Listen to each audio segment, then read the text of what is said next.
Bienvenue à tous dans cette nouvelle vidéo. On se retrouve pour la troisième analyse de ce dimanche 29 mai 2022 sur les Pokémon de la troisième génération et on va parler d'un Pokémon qui est extrêmement populaire en stratégie, un des plus populaires tout du moins. Il fait partie des 9 Pokémon, on va dire pseudo-légendaires du jeu parce que son total de statistiques fait 600, hein, comme les fabuleux, et c'est un des 9 rares Pokémon à avoir cette particularité-là. C'est un Pokémon que beaucoup de gens aiment bien en général. Il s'agit du fameux Dratak. Dratak, c'est un Pokémon qui a fait un peu une génération à lui tout seul. En tout cas, il fait partie de ces Pokémon ayant fait une génération à lui seul, hein, clairement, puisqu'il faisait partie, quand il est arrivé en troisième génération, des meilleurs Pokémon du jeu. Et encore aujourd'hui, c'est un des meilleurs à ce niveau-là. Dratak, qu'est-ce que c'est du coup en stratégie? Il possède un type Dragon et Vol. Dragon et Vol, c'est un type qu'on retrouve avec certains de ses collègues, hein, Dracolos, Bruyverne, alors Altaria, ça c'est le plus mauvais du lot, mais quand même, Rayquaza, évidemment, est de ce double type. Dragon et Vol, c'est un type qui possède d'excellentes qualités, autant défensives et offensives. Dragon et Vol, c'est deux types qui vont plutôt bien ensemble, on peut le dire. Alors défensivement, il a des faiblesses qui sont quand même gênantes, hein, il faut en parler. Alors il a une double faiblesse à la glace, il a une faiblesse fait depuis la 6ème génération. La faiblesse au piège rock, c'est gênant quand même, évidemment, surtout pour un Pokémon offensif qui fait souvent des allées et venues sur le terrain. Et une faiblesse dragon qui peut rester gênante aussi, mais en contrepartie, il a des résistances qui sont très pratiques, hein. Il a une résistance feu, une résistance combat, l'immunité sol, donc les trois types super efficaces sur le type acide, il les a en résistance ou en immunité. Il a une résistance eau, il a une résistance insecte, donc ça veut dire la résistance à demi-tour.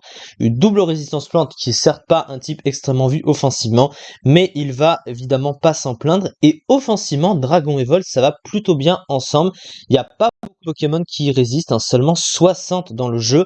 Et même si le type acier résiste au double stab, il a quand même le coverage pour le pallier, donc c'est quand même assez fort à ce niveau-là. Au niveau de ses deux talents, il a deux talents très bien adaptés à ses rôles. Il a Intimidation qui lui permet de baisser l'attaque physique de l'adversaire quand il rentre sur le terrain. Donc en face d'un gros attaquant physique, c'est pratique. Et son deuxième talent, c'est Impudence qui lui permet d'augmenter sa stat d'attaque d'un cran à chaque fois qu'il met un KO. Et comme c'est un Pokémon très offensif, c'est un excellent sweeper, il est un peu connu par rapport à ça. Et bien du coup, ça s'adapte très bien avec le Pokémon qu'il est. Au niveau de ses statistiques, les statistiques de Dratak, elles sont presque parfaites, on peut le dire, je dis bien presque, parce que, bon, il y a certaines parties de ses stats qui auraient pu être un peu meilleures, évidemment. Alors, faut noter qu'il a 135 en attaque, donc c'est très fort, hein. 110 en attaque spéciale, c'est utilisable, ce qui lui permet d'être versatile, d'être joué aussi sur le spécial, pas seulement sur le physique. Il a un bulk qui est pas extraordinaire, mais qui lui permet de tanker des attaques au moins neutres, pas trop puissante, mais un peu quand même. Alors, des attaques super efficaces, assez puissantes, vont le tuer, mais 80 dans les défenses, 95 en PV, pour un Pokémon offensif, c'est plutôt correct. Il a une vitesse, elle est moyenne, mais comme il a accès à Danse Draco et Impudence, qui peut lui augmenter son attaque si jamais il met un kill, bah, voilà, ça le compense un petit peu avec ses 100 de vitesse, et bon, son accès à Danse Draco est déjà une très bonne chose. Donc, du coup, au niveau du move pool, donc, comme je viens de le citer, il a accès à Danse Draco et à de très bonnes choses.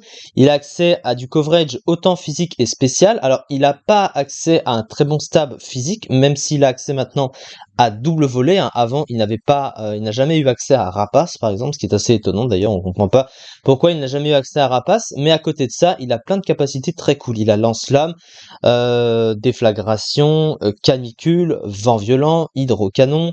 Il a éboulement, il a lame de roc, il a l'écro élémentaire également. Voilà, donc il a aussi accès à colère, hein, la très forte capacité de type dragon. Il a aussi queue de fer qui peut faire un coverage pour passer les Pokémon de type fée.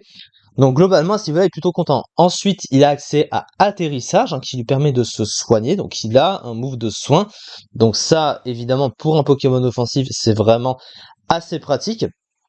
Son move pool de soutien, il est très limité, hein, il a presque rien, mais comme c'est un Pokémon axé offensif, finalement, il va pas trop s'en plaindre.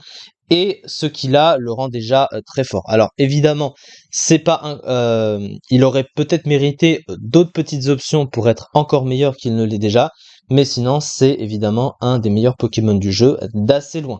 Et d'ailleurs, il faut noter que c'est le deuxième meilleur, pardon, Pokémon de l'Underused actuel, hein, il a à la deuxième place du classement de son tiers, 22,89%. Il est très bien classé à ce niveau-là. Alors, où sont ses petits défauts? Eh bien, globalement, en fait, c'est les pièges de rock, déjà, son problème. Alors, on va regarder la fiche stratégique pour être juste un petit peu plus concerné par ça. Alors, d'excellentes statistiques offensives, une vitesse et des PV corrects, des défenses intéressantes pour un sweeper, accès à Danse Draco, deux excellents talents, intimidation et impudence, un move pool très varié, mais double type mauvais défensivement. Alors mauvais, il a quand même de très bonnes options, surtout que c'est un type qui synergise très bien avec les Pokémon de type acier parce qu'il a justement des résistances aux faiblesses du type acier. Donc ça, avec le type acier, ça va très très bien ensemble. Sensible aux altérations de statut, c'est-à-dire que si vous le jouez physique et qu'il est brûlé, bah, c'est compliqué.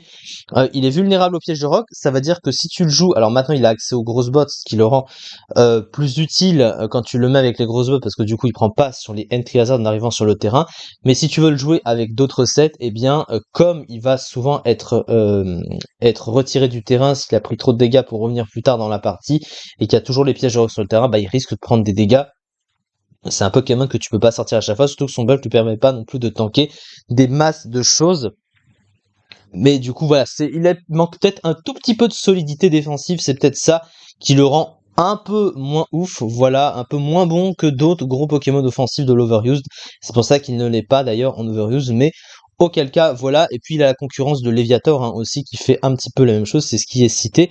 Il a accès au même talent, Léviator. Il a un type qui est différent mais qui est tout aussi bon. Il tape fort, Léviator aussi. Il a une moins bonne vitesse, mais l'accès à Danse Draco qu'il a également le compense.